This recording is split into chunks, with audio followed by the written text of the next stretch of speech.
living by the South China Sea.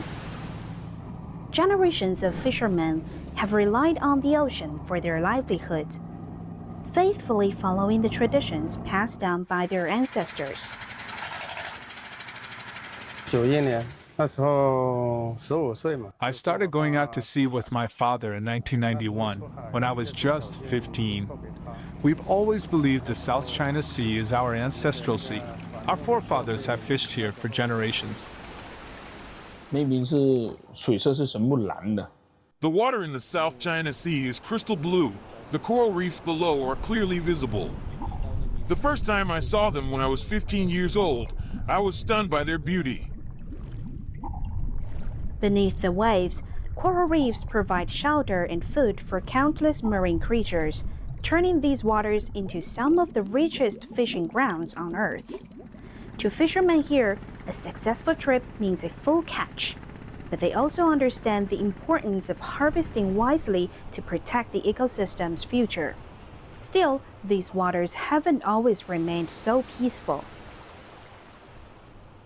上个月的17号 Fishing in the Nansha Islands for about a month, we can usually bring back about 5 tons of fish.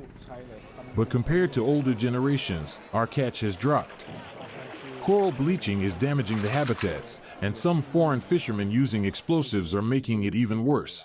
我们也是亲眼目睹。 I've seen some foreign fishermen use dynamite, blasting everything in sight. Some also use electric shock gear. I saw it with my own eyes, and it really upset me. This kind of destruction will ruin the livelihoods of the next generation.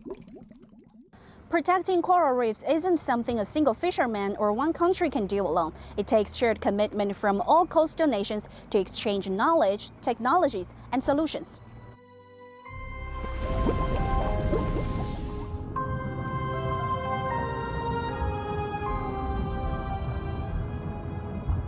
And here on the seabed, moves are underway.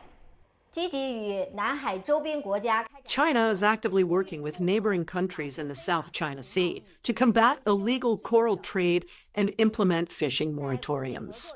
Scientists play a key role in these efforts, participating in global coral reef symposia and collaborating with international peers. China has also built strong partnerships with countries like the US, France, and Australia through lab exchanges and joint research projects.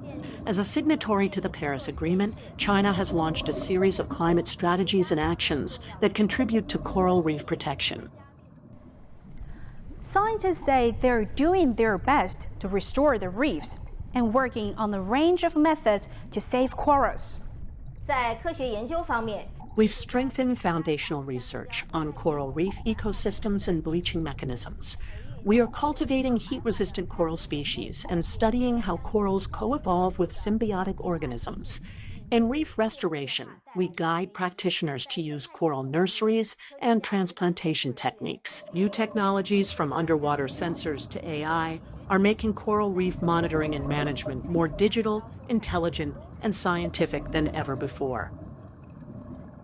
However, scientists worldwide acknowledge that their efforts alone are far from sufficient to preserve the reefs. We're not going to build entirely new reefs with just restoration techniques alone. We need to have immediate action on climate change and significant action if we're going to save coral reefs. For millions of years, we have flourished in these warm, clear waters, sheltering life, nurturing abundance. Alone, we are fragile, but together, with care and wisdom, there is still a future where we thrive. Coral reefs are more than just marine landscapes. They're nurseries of life, protectors of our coasts, and silent witnesses to humanity's choices. Their whispers carry both a warning and a hope. With every act of preservation, we weave a future where generations to come can still hear their song.